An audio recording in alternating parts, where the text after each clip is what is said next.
Welcome to part 2 on how to win a debate. This is the sequel to part 1. Make sure you watch this all the way through because I'm sharing some really valuable information about how to win a debate.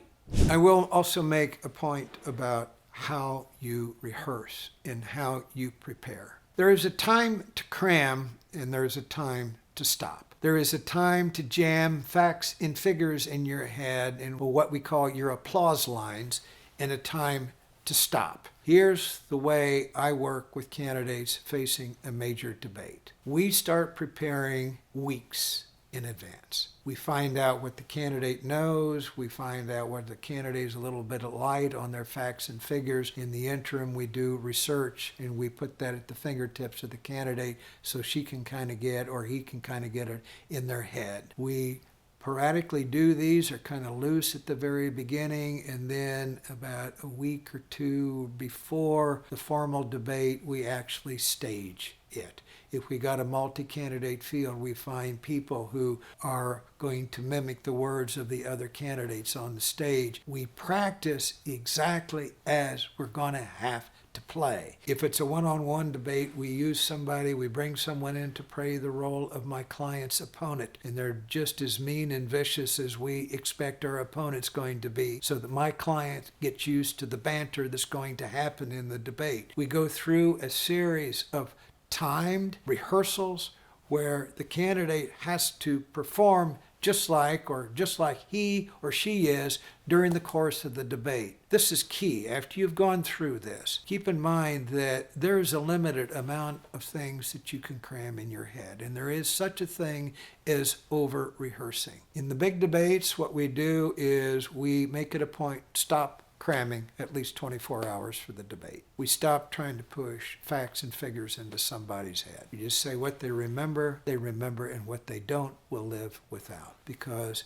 this is the key to performing well in a debate. You have to be loose. You have to be relaxed. You have to be calm. You have to be confident. Loosen it up in that 24 hours preceding the debate. Go play golf. Go take your kids to a movie. Lighten up, loosen up, go have drinks with friends, go out for a meal with some friends. Get loose. And the reason for that is, if you're loose in the debate, you won't be trying to remember everything you're supposed to say. You're going to be concentrating on what the other candidates say. And when that time comes where one of the candidates on the stage or your opponent in a one-on-one says something stupid or something silly or something that you know is a flat-out falsehood, if you're relaxed, you'll hear him say it, and you'll call him on it when you get a chance to talk again. If you're absolutely consumed with what you're going to say next, you won't hear a word that any of your opponents said, and it's going to show in your presentation. And you're going to falter during your presentation because it will become clear that you're struggling to remember something that was pounded into you the week before. Just lighten up and let it go. You got to be you, calm, cool, and collected on debate day. Okay, just a few examples, and keep in mind I've been doing this for 40 years, so my memories of certain things go back, but they still stick with me to this day. One was a debate that I saw in Ohio between a guy named Howard Metzenbaum and a former astronaut named John Glenn.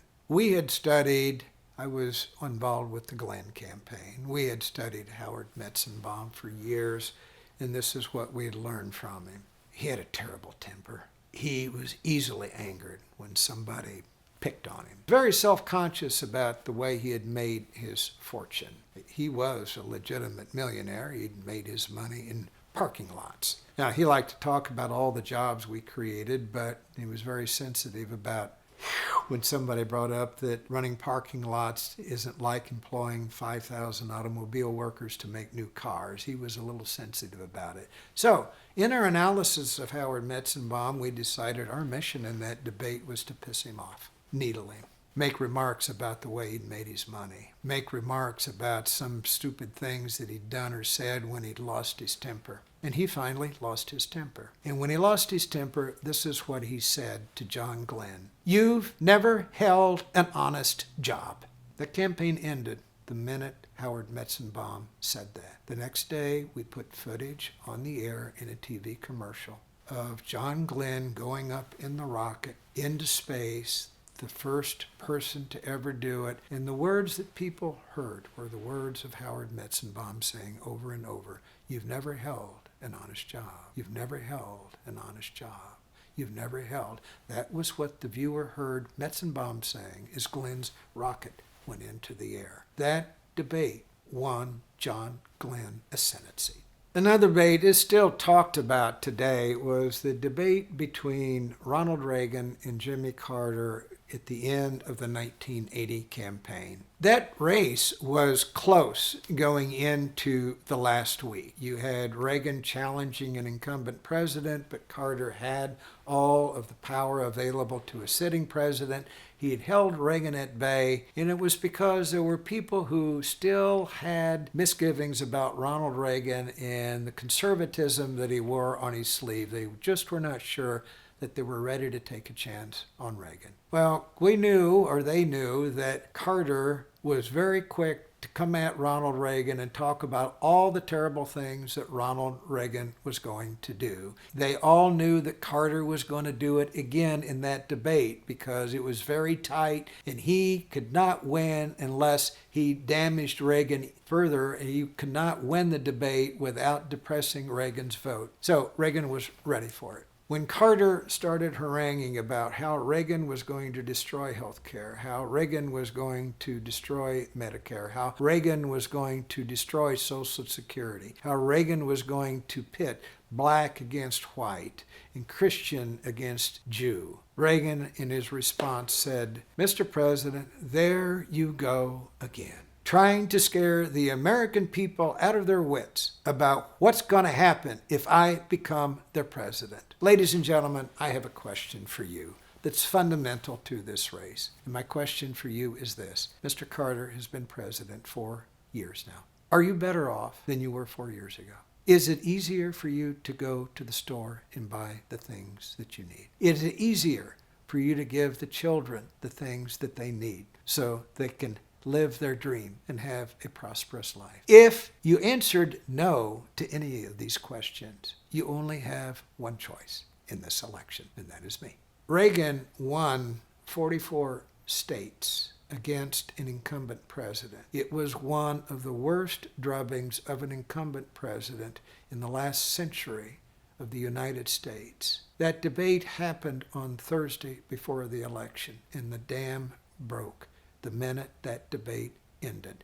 That debate won Reagan the election. Those are just two examples of how debates changed the outcome of an election. It illustrates this one point, that debates sometimes are very, very, very important. If you win them, you got a better chance of winning an election. Now, if you're looking for help in getting ready for an important debate, don't forget, I'm going to put my number in the information below this video. You are free to call me. The call is free. We'll talk about what you need and whether I might be able to help you.